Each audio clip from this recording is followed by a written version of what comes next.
Hello friends, welcome back to my YouTube channel. মই অনুৰাগ শৰ্মা আপোনালোক সকলোকে পুনৰবাৰ স্বাগতম জনাইছো মোৰ YouTube চেনেলটোলৈ। আজি মই আপোনালোকৰ সন্মুখত এটা নতুন ভিডিঅ'লৈ উপস্থিত হৈছো আৰু আজিৰ ভিডিঅ'টোত মই আপোনালোকৰ সৈতে শ্বেয়াৰ কৰিম APSC combined competitive mains examination 2020 যোনটো পৰীক্ষা হৈ গ'ল আৰু 21 তাৰিখৰ পৰা 27 ফেব্ৰুৱাৰীলৈকে আছিলে 2022 চন, কিন্তু 27 তাৰিখৰ দিনাখন অপচনেল পেপাৰখিনিৰ পৰীক্ষা হৈ গ'ল। তো মই আজি মোৰ ওচৰত আছে পলিটিকেল সায়েন্স এণ্ড ইণ্টাৰনেশ্যনেল ৰিলেশ্যনৰ পেপাৰ 2খন। পেপাৰ 1খন মই ইয়াৰ আগৰ ভিডিঅ'টোত আপোনালোকৰ লগত শ্বেয়াৰ কৰিলোঁ, সেইটো চাই ল'ব। আৰু এতিয়া পেপাৰ 2খন আছে, তো আহক পেপাৰ 2খন ষ্টাৰ্ট কৰোঁ। Full marks 250, time 3 hours। ইয়াতে ইনষ্ট্ৰাকশ্যন দি আছে, there 8 questions divided in 2 sections and printed in English. তো ইয়াতে 8টা কুৱেশ্যন থাকিব, 2টা ছেকশ্যনত ডিভাইড কৰা আছে আৰু ইংলিছ মিডিয়ামত দিয়া আছে কুৱেশ্যন পেপাৰখন। Candidates has to attempt 5 questions in all. Total 5টা কুৱেশ্যন এটেম্প কৰিব লাগিব 8টাৰ ভিতৰত। কুৱেশ্যন নম্বৰ 1ৰ পৰা 5লৈ 1 আৰু 5টো কম্পালচৰি কুৱেশ্যন, বাকী 2, 3 and 4টো মানে বাকী 3টা কুৱেশ্যন আপোনালোকে এটেম্প কৰিব পাৰিব, at least choosing at least 1 from each section. ঠিক আছে, এটা চুজ কৰি পেলাই এটা ছেকশ্যনৰ পৰা চুজ কৰি পেলাই তেনেকৈ লিখিব পাৰিব। তাৰপিছত বাকীখিনি ইমান ইম্পৰ্টেণ্ট নহয়, আপোনালোকে একৰ্ডিংলি চাই ল'ব। মই জাষ্ট ডাইৰেক্ট কুৱেশ্যনটোলৈ যাওঁ। তো এতিয়া ছেকশ্যন এৰ কুৱেশ্যনটো, ঠিক আছে, এইখিনি একচুৱেলি ইণ্টাৰনেশ্যনেল পৰ্চনটো হয়, মানে যোনখন পেপাৰ 2 হয়। ঠিক আছে, তো এতিয়া question number 1, answer the following questions in about 150 words is 10 × 5 50 marks। এইটো কম্পালচৰি কুৱেশ্যন হয়। টোটেল 10টা কুৱেশ্যন দি আছে, টোটেল 5টা কুৱেশ্যন দি আছে, পাৰ কুৱেশ্যন 10 marks আছে, 50 marks। তো কুৱেশ্যন নম্বৰ 1ৰ A2, discuss the nature of comparative politics, what are the limitations of the comparative method. Question number 1ৰ B, discuss realism as a predominant approach to the study of international relations. 1ৰ C, discuss the socio-economic consequences of globalization. What impact does the COVID pandemic likely to have in this regard, if any? Number D2, what are the social movements? How are the new social movements different from the traditional ones? Number E, discuss the aims and achievements of NAM. Is it still relevant in contemporary world politics? Question number 2A, discuss the concept of power, analyze its different elements, 20 marks.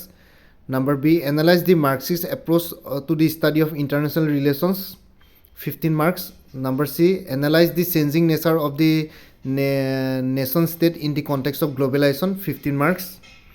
তাৰপিছত আহিলে question number 3A, what is regionalism? Discuss the major challenges before the European Union in contemporary times, 20 marks.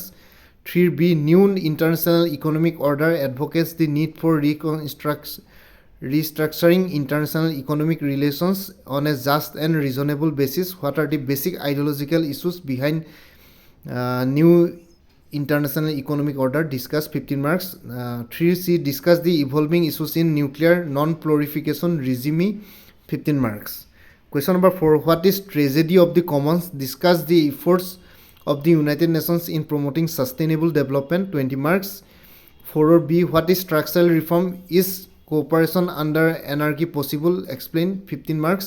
আৰু how would you describe current world order? Is US hegemony declining? Discuss, 15 marks.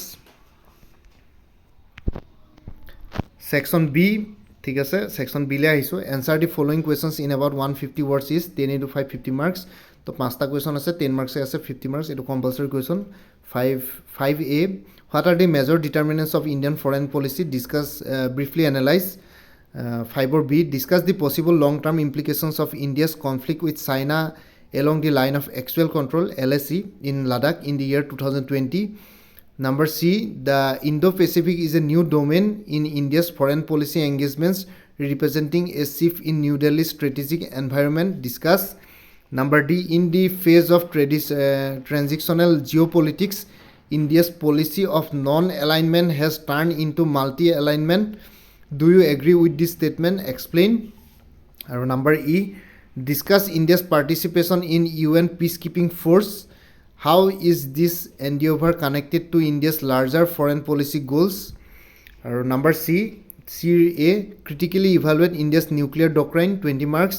Discuss the foundation of India's Act East policy, how it is different from Look East policy, 15 marks. Discuss the trajectory of India-Russia relations, 15 marks. Question number 7A, cross-border terrorism has been a major factor influencing India-Pakistan relations. Discuss the statement, 15 marks. 7 or B, effects of the recent Myanmar coup has been felt in India's northeast in various ways. Discuss, 15 marks. Question number C, what is COP26? Evaluate India's position on climate change and global warming. 20 marks.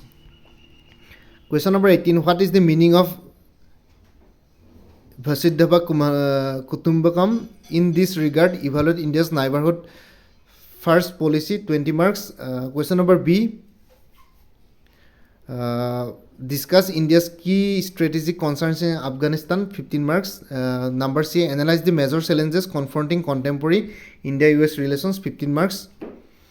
আৰু ইয়াতে এই যে 8ৰ এৰ কুৱেশ্যনটো আছে ভাসুধৈৱা কুটুম্বকম, সেইটো মানে দি world is one, তেনেকুৱা হয় কিবা এটা মিনিং এটা, তো সেইটো আহিছে কুৱেশ্যনত। তো এইখনে আছিলে পলিটিকেল চায়েন্স এণ্ড ইণ্টাৰনেশ্যনেল ৰিলেশ্যনৰ পেপাৰ 2খন ফ্ৰেণ্ডছ। আই হোপ আপোনালোকে আইডিয়া পালে কেনেকুৱা টাইপৰ কুৱেশ্যনছ আহিছে, যিসকল নতুন কেণ্ডিডেটছ হয় APSCৰ।